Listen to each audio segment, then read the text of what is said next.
पता नहीं किस जन्म की दुश्मनी निकाल रही है मुझसे। ऐसे छुई मुई बनकर बैठी रहती हैं जैसे मेरे आने से पहले 8-10 नौकर चाकर आगे पीछे फिरते थे। थोड़ा बहुत हाथ पैर हिलाने से कौन सा शरीर घिस जाएगा। इनका सब कुछ मेरे भरोसे छोड़कर बैठ जाएगी। बाहर से थक कर आओ और फिर घर में आते ही रसोई में लग जाओ। वंदना खींचते हुए अपना सारा गुस्सा रसोई में बर्तनों पर निकाल रही थी। ऐसा नहीं था कि उसकी सास रुक्मणी जी को बहू के बड़बड़ाने का भान नहीं था, लेकिन वो भी मिठाई पर थी। बहू की बड़बड़ाहट को एक कान से सुनकर दूसरे कान से निकाल रही थी। वंदना एक पढ़ी लिखी लड़की थी। उसका सपना था कि वो अपने पैरों पर खड़ी होगी। उसने नौकरी के लिए कई जगह आवेदन भी दे रखा था। इस बीच जब उसके लिए अनिकेत का रिश्ता आया तो उसने साफ साफ कह दिया कि वो शादी इसी शर्त पर करेगी कि शादी के बाद उसे अच्छी नौकरी मिले तो कोई उसे नौकरी करने से नहीं रोकेगा। आखिर इतना पढ़ने लिखने के बाद वो घर पर नहीं बैठ सकती। अनिकेत और उसके घर वालों को इस बात से कोई आपत्ति नहीं थी कि उनकी बहू नौकरी करेगी। इसके लिए दोनों तरफ से खुशी खुशी ये रिश्ता हो गया। शादी के कुछ दिनों बाद ही वंदना का ज्वाइनिंग लेटर आ गया। जिस दिन वंदना ने अपने ससुराल वालों से कहा था कि वो अब नौकरी करेगी तो उसकी सास रुक्मणी जी ने सारे परिवार के सामने कह दिया था, बहू नौकरी करे, इससे मुझे कोई आपत्ति नहीं है। मैं ये भी नहीं कहूँगी कि वो पहले सारे घर का काम करे फिर नौकरी पर जाए, लेकिन मैं भी अब पहले की तरह पूरा घर नहीं संभाल सकती। मुझे सब कुछ मंजूर है, लेकिन उससे ये उम्मीद मत रख करना कि मैं बहू को रोटियां बनाकर खिलाऊंगी। मुझे पता है कि अगर मैं एक बार इस भंवर में फंस गई तो जिंदगी भर नहीं निकल पाऊंगी। उस वक्त सबको रुक्मणी जी की बातें सुनकर हैरान तो हुई थी। उनके पति ने तो ये भी कहा कि मुझे नहीं पता था कि मेरी सीधी सरल पत्नी भी सास बनते ही अपना रूप बदल लेगी। लेकिन इन सब बातों का रुक्मणी जी पर कोई असर नहीं हुआ।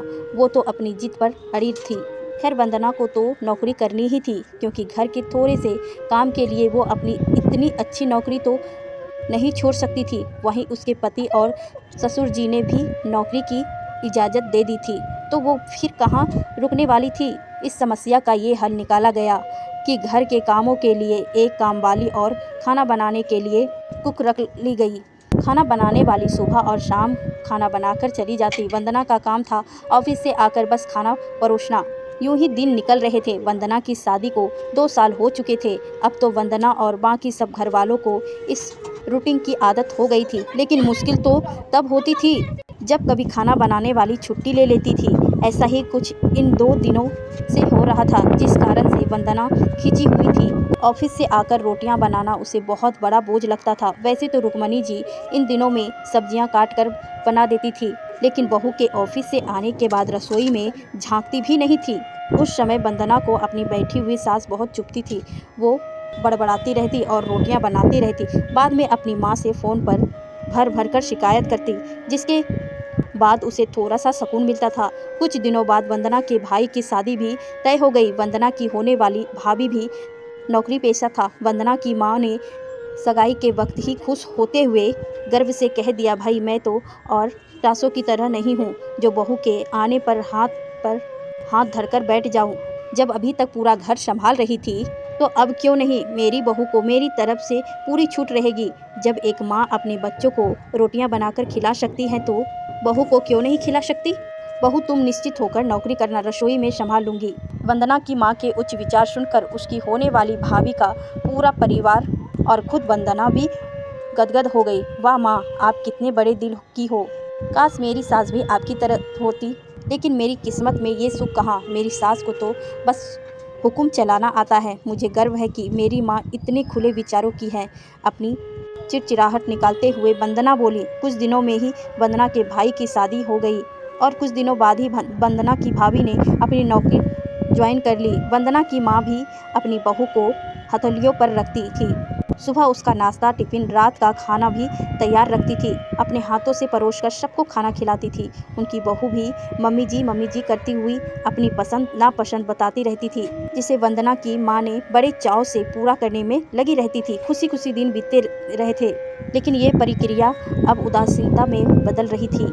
वंदना की भाभी को अब कुछ भी ना करने की आदत पड़ गई थी। एक दिन जब वंदना फ़ोन पर अपनी माँ से बात कर रही थी तो उसकी माँ बस रो पड़ी। बेटा, मैं इतना करती हूँ तेरी भाभी के लिए, फिर भी उसे मेरी कद्र नहीं। अरे मेरी दी हुई छूट अब मुझ पर ही भारी पड़ने लगी है। क्या हुआ माँ, आप ऐसे क्यों बोल रही हो? अब तो भाभी का मुझसे भी ज़्यादा ध्यान रखती हैं। क्या भाभी ने आपसे कुछ कहा है? वंदना बेचैन होते हुए पूछने लगी। कुछ क्या बेटा, अब तो सब कुछ मुझे ही कहती हैं। ऑफिस से आने के बाद एक गिलास पानी के लिए भी मुझे आवाज़ देती है। नाश्ते में थोड़ी देर हो जाए तो मदद करने के बजाय गुस्सा होकर यूं ही बिना खाए चली जाती है। आखिर मेरा भी कुछ आत्मसम्मान है या नहीं? मैं तो उसके लिए बस काम वाली बनकर रह गई हूँ। माँ, ये तो बहुत गलत बात है। आप भाई से साफ साफ कह क्यों नहीं देती कि अपनी बीवी की लगाम खींचकर रखे? आप माँ हैं, कोई नौकरानी नहीं। भाभी नौकरी करती हैं, इसका मतलब ये तो नहीं कि आप पर हुक्म चलाएगी। गरजते हुए वंदना बोली। किस मुँह से कहूँ बेटा, पहले तो खुद मैंने ही आगे बढ़कर कुल्हाड़ी पर अपना पैर दे मारा, फिर शिकायत किसे करूँ? तेरे पापा ने तो कहा भी था कि बहू को ज़्यादा छूट दोगी तो बाद में पछताओगी, लेकिन मैं ही बड़ाई की भूखी थी जो अपनी बहू को सर पर चढ़ा लिया। एक बात कहूँ बेटा, तू चाहे अपनी सास को कुछ भी कहे, लेकिन समधन जी का ये फैसला सही था कि वो बहू को रोटियां बनाकर नहीं खिलाएगी। एक बार वो सबकी नज़रों में बुरी अकर सास तो बन गई, लेकिन आगे के लिए कम से कम अपना आत्मसम्मान तो बचा लिया। अब ना तो तू उसे कोई ताना दे सकती है और ना ही कोई रिश्तेदार। काश मैंने भी शुरू से ही ये घर गृहस्थी की पूरी जिम्मेदारी अपने सिर पर लेने से इनकार कर दिया होता तो आज मेरे ये हाल ना होता। माँ की बातें सुनकर वंदना निशब्द हो गई। भारी मन से उसने फ़ोन रख दिया। बाहर हॉल में आकर देखा तो सास ससुर आराम से बैठकर बातें कर रहे थे।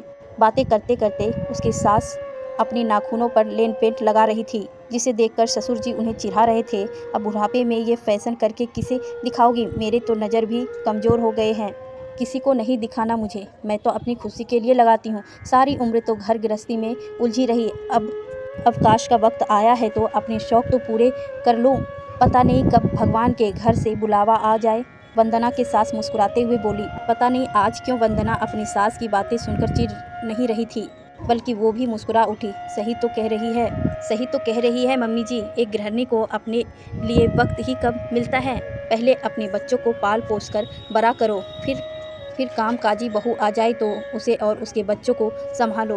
काश मेरी माँ ने भी मेरी सास की तरह पहले ही कह दिया होता कि बहू को रोटियां बनाकर नहीं खिला सकती